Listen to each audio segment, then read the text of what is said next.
দর্শক, ভূমিকম্পের আরও খবর জানাতে রাজধানীর বংশাল থেকে যুক্ত হচ্ছেন সহকর্মী দীপ্ত চন্দ্র পাল এবং ঢাকা বিশ্ববিদ্যালয় থেকে আব্দুর রহিম। তো প্রথমে যাব বংশালে। দীপ্ত, ভূমিকম্পে বংশালের নিহতদের পরিচয় জানতে পেরেছেন কিনা, এছাড়া সেখানকার সবশেষ খবর জানাবেন আমাদের।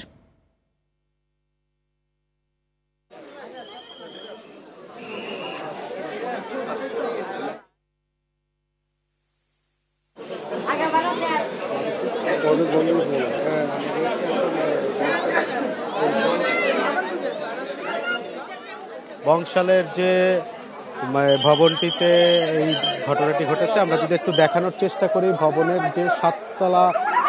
যে সাততলার যে বারান্দার যে কার্নিশ রয়েছে, সেই কার্নিশটি আসলে ভেঙে ফেলার পরে যে নিচে যারা পথচারী ছিলেন সেই পথচারীরা কিন্তু তৎক্ষণাৎ আহত হয় এবং ঘটনাস্থলে 2 জন এবং হাসপাতাল নেয়ার পরে 1 জন কিন্তু মারা যায়। তো এর ভিতরে এখনো 10 জন আহত হয়েছে, এমন তথ্যই কিন্তু জানিয়েছে পুলিশ এবং ফায়ার সার্ভিসের পক্ষ থেকে। তবে এখনো সবার পরিচয় আসলে শনাক্ত করা যায়নি। তবে এর ভিতরে একজনের পরিচয় শনাক্ত করা গিয়েছে। একজনের নাম রবিউল, যার বয়স ছিল 20 বছর এবং তিনি সলিমুল্লাহ মেডিকেল কলেজ 52 ব্যাচের একজন শিক্ষার্থী ছিলেন। এছাড়াও সবুজ নামের একজনের 30 বছরের বয়সী একজন মারা গিয়েছেন এবং তৃতীয় যে ব্যক্তি তার কিন্তু পরিচয় শনাক্ত করা যায়নি। এছাড়াও কিন্তু 10 জন আহত হয়েছেন, যারা সলিমুল্লাহ মেডিকেল কলেজ হাসপাতাল সহ বিভিন্ন হাসপাতালে চিকিৎসাধীন অবস্থায় রয়েছে। তো আমরা পুলিশের সঙ্গে কথা বলেছি, তারা যেটি জানিয়েছেন আহতদের মধ্যে অনেকেই আশঙ্কাজনক রয়েছে।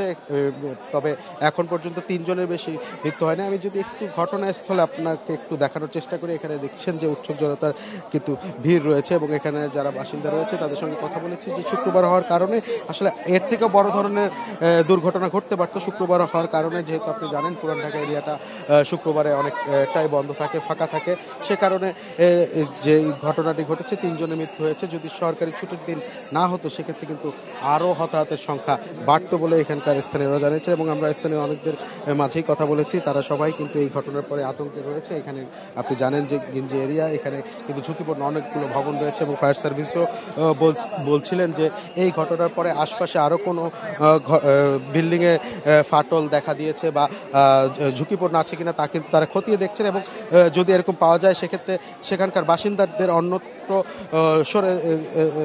সরিয়ে নিয়ে যাবেন, এমনটি কিন্তু বলছে। তো ঘটনাস্থলে আমরা দেখেছি পুলিশ, সেনাবাহিনী, ফায়ার সার্ভিস সহ বিভিন্ন সংস্থা কাজ করছে। আসলে আশপাশে যে বাড়িঘর রয়েছে তারা আসলে কি অবস্থায় রয়েছে সেইগুলো আসলে দেখছেন এবং সেনাবাহিনী মূলত এখানের যে উৎসুক জনতা তাদেরকে কন্ট্রোলের যে কাজটি করছেন। আমরা একটু যদি ঘটনাস্থলে দেখা, এই যে বিল্ডিংটিরই আসলে 7 তলার যে বারান্দার যে কার্নিশ সেটি আসলে খুলে পড়ে এবং খুলে পড়ার পরে পথচারী 3 জন কিন্তু নিহত হয়। একজন পাশেই একটি মাংসের দোকান রয়েছে, এখানে মা এবং ছেলে কিন্তু মাংস কিনতে এসেছিলেন। মাও গুরুতর আহত এবং ছেলে কিন্তু 20 বছরের, বললাম যে মেডিকেলের স্টুডেন্ট ছিলেন, তিনি কিন্তু সলিমুল্লাহ মেডিকেলে নেওয়ার পর চিকিৎসক তাকে মৃত ঘোষণা করে। সকাল 10:40-এর দিকে এই ঘটনাটি হয়েছে বলে জানিয়েছেন প্রত্যক্ষদর্শীরা। আমরা অনেকের সঙ্গে কথা বলেছি, তারা বললেন যে এখানে একটি ত্রিপল টানানো ছিল, যে কারণে কার্নিশের পুরো ইটগুলো নিচে পড়তে পারেনি, সে কারণে অনেক হতাহত কম হয়েছে। তবে তারা আতঙ্কে রয়েছেন। আশপাশে অনেক বাড়িঘরে তাদের মুখে যেটি জানা যে কিছুটা ফাটল দেখা দিয়েছে, যার কারণে কিন্তু তারা অনেকটাই আতঙ্কে রয়েছে এবং এখানকার স্থানীয় সাথে যে আমরা কথা বলেছি তারা কিন্তু আরও একটি বিষয় জানিয়েছে যে এই যে রাজুকের যে দুর্বলতা সেটি কিন্তু তুলে ধরেছে। কারণ এই পুরান ঢাকায় যে গিঞ্জি এরিয়া, এই ধরনের কিভাবে বিল্ডিং উঠলো এবং মানহীন যে বিল্ডিংগুলো কিভাবে এখনও এই অবস্থায় আছে সেটি নিয়ে কিন্তু তারা প্রশ্ন চলেছে। এই যে স্পটটি দেখছেন, এখানে আসলে যে যারা আহত হয়েছিলেন তারা আসলে পড়েছিলেন, এটি কিন্তু এখনও রক্তে ভেজা এবং স্থানীয়রা কিন্তু এইটাকে ঢেকে দিয়েছে। এই জায়গাটিতেই মূলত মাথায় ইট পড়ার পরে কিন্তু এই জায়গাতেই আসলে মূলত তারা যে 2 জন বিভিন্ন জায়গায় ছড়িয়ে ছিটিয়েছিলেন। তো এইখানকার সর্বশেষ তথ্য হচ্ছে 3 জন এখন পর্যন্ত মারা গিয়েছেন এবং 10 জন যারা আহত হয়ে বিভিন্ন হাসপাতালে চিকিৎসা রয়েছেন এবং তাদের ভিতরে বেশ কয়েকজন আশঙ্কাজনক অবস্থায় রয়েছেন। আমাদের আরেক সহকর্মী রয়েছে ঢাকা বিশ্ববিদ্যালয়ে আব্দুর রহিম, আমরা সরাসরি চলে যাব তার কাছে। রহিম।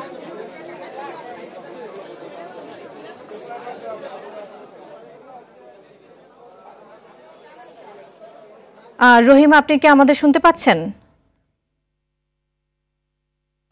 রহিম, আপনি জানাবেন যে ঢাকা বিশ্ববিদ্যালয়ের হলে এখন সর্বশেষ কি অবস্থা?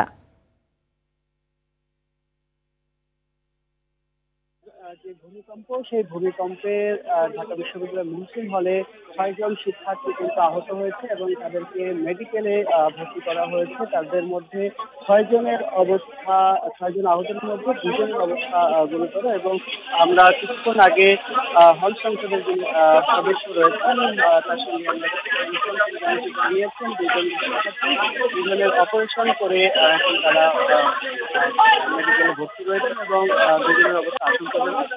সব মিলিয়ে 6 জন শিক্ষার্থী ভর্তি আছে এবং একটা বিষয় জানিয়ে কিন্তু গ্রেড পরীক্ষা করে গত বছরে পরিত্যক্ত ঘোষণা করেছিল। এই পরিত্যক্ত ঘোষণা করার পরেও কিন্তু ঢাকা বিশ্ববিদ্যালয়ের প্রশাসন এটিকে অগ্রাহ্য করে সেখানে শিক্ষার্থী আলোচনা দিয়ে নতুন শিক্ষার্থী আবারও তুলেছিল। এই বছর ঢাকা বিশ্ববিদ্যালয়ের হল সংসদ এবং ডাকসু হওয়ার পরে কিন্তু শিক্ষার্থীদের প্রতিবাদের ভিত্তিতে কিন্তু নতুন শিক্ষার্থী এখানে তোলা হয় নাই। তবে যারা রয়েছে তারা কিন্তু খুবই আতঙ্কিত, এখনো তারা আতঙ্কিত রয়েছে। এবং ভূমিকম্পের পরে আজকে বেশ কয়েকটি জায়গায় ফাটল সৃষ্টি হয়েছে। এর আগে থেকে ফাটল ছিল এবং আজকে নতুন ভাবে আরো কিছু জায়গায় ফাটল সৃষ্টি হয়েছে এবং শিক্ষার্থীরা খুব আতঙ্কিত রয়েছে। এবং তারা যেমনটি জানিয়েছে যে এইটি দ্রুত এই হলটি পরিত্যক্ত ঘোষণা করে তাদেরকে নিরাপদ আশ্রয় যাতে সরিয়ে নেওয়া হয় এই বিষয়টি তারা জানিয়েছেন। এবং এখন পর্যন্ত তারা আতঙ্কিত রয়েছে এবং আমরা 6 জন শিক্ষার্থীর মধ্যে 2জনের সাথে আমরা কথা বলতে পেরেছি। তারা যেমনটি জানিয়েছেন তারা 3 তলা এবং 4 তলা থেকে লাফ দিয়েছিলেন ভূমিকম্পের সময়। এছাড়াও সব মিলিয়ে যদি বলা যায় এখন পর্যন্ত ঢাকা বিশ্ববিদ্যালয়ে কিন্তু শিক্ষার্থীরা এখন আতঙ্কিত রয়েছে এবং তারা জানিয়েছে তাদের আহতদেরকে যাতে প্রশাসনের পক্ষ থেকে সুচিকিৎসার ব্যবস্থা করা হয় এবং শিক্ষার্থীদেরকে নিরাপদ আশ্রয় স্থলে যাতে সরিয়ে নেওয়া হয় এমনকি তাদের পক্ষে থেকে জানানো হচ্ছে। তো এই ছিল আমার কাছে ঢাকা বিশ্ববিদ্যালয় মুহসিন হল থেকে সর্বশেষ লীলা। বিপুল এবং দীপ্ত এবং রহিম, আপনাদের দুজনকে অসংখ্য ধন্যবাদ আমাদের সাথে যুক্ত হওয়ার জন্য। দর্শক, এই মুহূর্তে আমাদের আরেক সহকর্মী রয়েছে মহাখালীতে, বিপুল দেবরায়। আমরা এখন চলে যাচ্ছি সরাসরি তার কাছে। বিপুল, আপনি জানাবেন যে ভূমিকম্প পরবর্তী মহাখালীর কি অবস্থা দেখতে পাচ্ছেন এখন?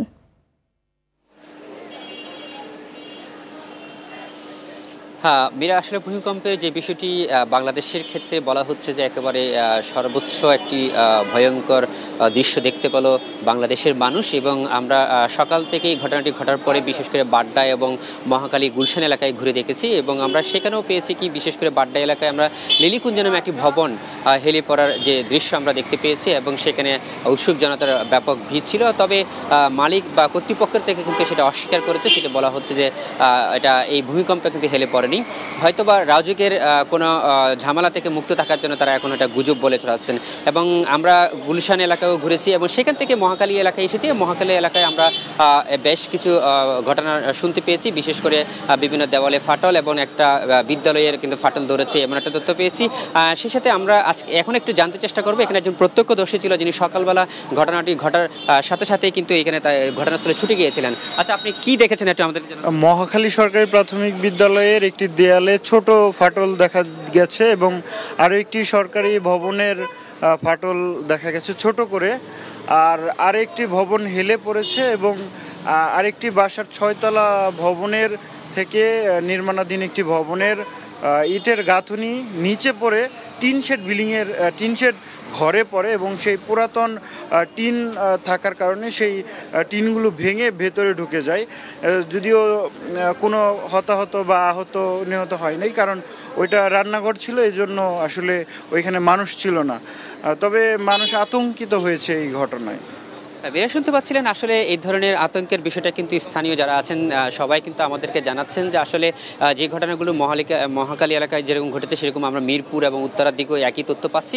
অর্থাৎ বলতে গেলে বাংলাদেশের যে ভূমিকম্প হয়েছে 5.7 মাত্রা যে রিক্টার স্কেলে যে ভূমিকম্প, সেটি যদি বিশেষজ্ঞরা ইতিমধ্যে মতামত দিচ্ছেন যে 6 মাত্রা যদি ভূমিকম্প হতো তাহলে ঢাকা শহরের ভয়ঙ্কর আকার আরও ধারণ করত এবং বলা হচ্ছে বাংলাদেশের জন্য একটা গুরুতর ভয়ঙ্কর একটা দৃশ্য মানুষ দেখতে পাবে। পাবে সেটাই আমাদের জানিয়েছেন। সেই সাথে তারা আমরা আরও বিশেষজ্ঞদের মতামত থেকে জানতে পেরেছি যে যদি 6 মাত্রার ভূমিকম্প হতো তাহলে যে বিধ্বস্তটা হতো সেখান থেকে পরিত্রাণের জন্য বা উদ্ধার তৎপরতার বিষয়ে আসলে বাংলাদেশ এখনও প্রস্তুত নয়। তবে এখন যে বিষয়টি তারা জানাচ্ছেন যে আসলে এখনই প্রস্তুত হওয়ার সময় এবং এই ভূমিকম্পের মধ্যে দিয়ে কিন্তু বাংলাদেশের যে কী পরিমাণ ক্ষয়ক্ষতি হতে পারে এবং সতর্ক থাকার জন্য, সাবধান হওয়ার জন্য বিশেষ একটি বার্তা বলা যায়। তারা আমাদেরকে এমনটা জানিয়েছেন। তারা বলছেন যে আসলে সরকারের পক্ষ থেকে পাশাপাশি এখনই সময় নগরায়নের যে পরিকল্পনা করা উচিত এবং এই ভূমিকম্প থেকে রক্ষা পাওয়ার জন্য কি করা উচিত সেটাও কিন্তু তারা মতামত দিচ্ছেন। সেই সাথে আরেকটি বিষয়, সেটা হচ্ছে আমরা আজকে যে ঘটনাটি ঘটেছে সারা দেশ থেকে যে খবরগুলো আসছে আমরা জানতে পেরেছি যে ভূমিকম্পের সবচেয়ে বেশি ক্ষতিগ্রস্ত হয়েছে, হতাহত হয়েছে বিশেষ করে যখন ভূমিকম্পটি হওয়া শুরু করে তখন দৌড়ে নামতে গিয়ে বিভিন্ন বিল্ডিং থেকে একজন আরেকজনের সাথে ধাক্কা বা বিভিন্ন দেওয়ালের সাথে ধাক্কাকে কিন্তু আহতের সংখ্যা বেশি বেড়েছে। সেক্ষেত্রে এই বিষয়টিও তারা নজরে এনেছেন যে আসলে ভূমিকম্প হলে তখন কি করতে হয়, মানুষকে আসলে এই সচেতনতাটা বৃদ্ধি করতে হবে। কারণ আমরা যে হতাহতের যে বিষয়টি আমরা শুনতে পাচ্ছি, অধিকাংশই মানুষ কিন্তু সিঁড়ি দিয়ে নামতে গিয়ে বা লাফিয়ে নামতে গিয়ে কিন্তু হতাহতের ঘটনা ঘটেছে, এমনটা আমরা শুনতে পাচ্ছি। সেই সাথে স্থানীয়রাও বলছেন যে আসলে ভূমিকম্প হলে এখান থেকে পরিত্রাণের জন্য তাদের মধ্যে তেমন কোনো সচেতনতা নেই। অনেকে হুড়োহুড়ি করে নামতে গিয়ে এই ধরনের ঘটনাগুলো ঘটেছে এবং তারাও অনেকে আঘাতপ্রাপ্ত হয়েছে, এমনটা জানিয়েছেন। আর সেই সাথে আরেকটি বিষয়, সেটা হচ্ছে ফায়ার সার্ভিসের পক্ষ থেকে বলা হচ্ছে যে আসলে রাজধানীতে কি পরিমাণ ক্ষয়ক্ষতি হয়েছে সেটা এখনও নিরূপণ করা যায়নি এবং সেটির জন্য চেষ্টা করা হচ্ছে। এবং আমরা যতটুকু জানতে পেরেছি ফায়ার সার্ভিস বিভিন্ন ঘটনাস্থলে ছুটে গেছেন এবং এই ঘটনার পরিপ্রেক্ষিতে যে ঘটনাগুলো ঘটছে, বিভিন্ন জায়গায় আগুন এবং উদ্ধার তৎপরতা সেগুলো চালাচ্ছে। সেখান থেকে হয়তো বিকেল নাগাদ আমরা একটা পরিপূর্ণ একটা তথ্য পেতে পারি যে কি পরিমাণ ক্ষয়ক্ষতি হয়েছে। সেই সাথে আরেকটি বিষয় সেটি জানিয়ে চাই যে আসলে যে সাধারণ মানুষ বলছেন যে বিশেষ করে মহিলা এবং শিশুদের ক্ষেত্রে যারা যখন ছুটে আসে রাস্তায় নামতে চেয়েছিল তখন কিন্তু ওদেরকে নামাতে গিয়ে ব্যাক পেতে হয়েছিল। এবং সবচেয়ে বেশি যে বিষয়টি হচ্ছে বিশেষ করে শিশুরা যে পরিমাণ ট্রমা পেয়েছে অর্থাৎ আতঙ্কিত হয়েছে সেটি এখনও কিন্তু কেটে ওঠেনি, এমনটা আমাদেরকে জানিয়েছেন। অভিভাবকরা বলছেন ওই সময়ে যে একটি পরিস্থিতির সৃষ্টি হয়েছে সেই পরিস্থিতিকে এখনও পর্যন্ত শিশুরা এবং বিশেষ করে মহিলারা সেটি এখনও ভুলতে পারছে না। অর্থাৎ এই ধরনের ঘটনা যাতে ভবিষ্যতে যদি ঘটে সেখান থেকে পরিত্রাণের জন্যও কিন্তু তারা বলছেন যে আসলে সরকারের উদ্যোগের পাশাপাশি আরও বেশি সচেতন হওয়া দরকার এবং ভূমিকম্পের যে বিষয়গুলো ক্ষতিকর। সেই সাথে আরেকটা বিষয় জানিয়ে যে আমরা আজকে বিভিন্ন রাজধানীতে যে হেলে পড়া ভবনগুলো এখন গুজব বলে ছড়াচ্ছে, এমনটা আমাদেরকে স্থানীয়রা জানাচ্ছেন। মালিক পক্ষ অস্বীকার করছেন যে এগুলো ঝুঁকে পড়ে নাই, অর্থাৎ রাজুকের কর্তৃপক্ষের হয়তো সেটা ভেঙে দিতে পারে এমন চিন্তাভাবনা থেকে তারা হয়তো অস্বীকার করছেন। তবে সেটি দুর্ঘটনা ঘটার পরবর্তী যদি পরিত্রাণের যে বিষয়টি যদি প্রতিরোধ করা না হয় তাহলে এটা ভয়ঙ্কর আকার ধারণ করতে পারে ভবিষ্যতে। তাই এখনই উচিত সচেতন হওয়া। তো এমিরা এই ছিল আমার কাছে সর্বশেষ তথ্য। বিপুল, আপনাকে অসংখ্য ধন্যবাদ।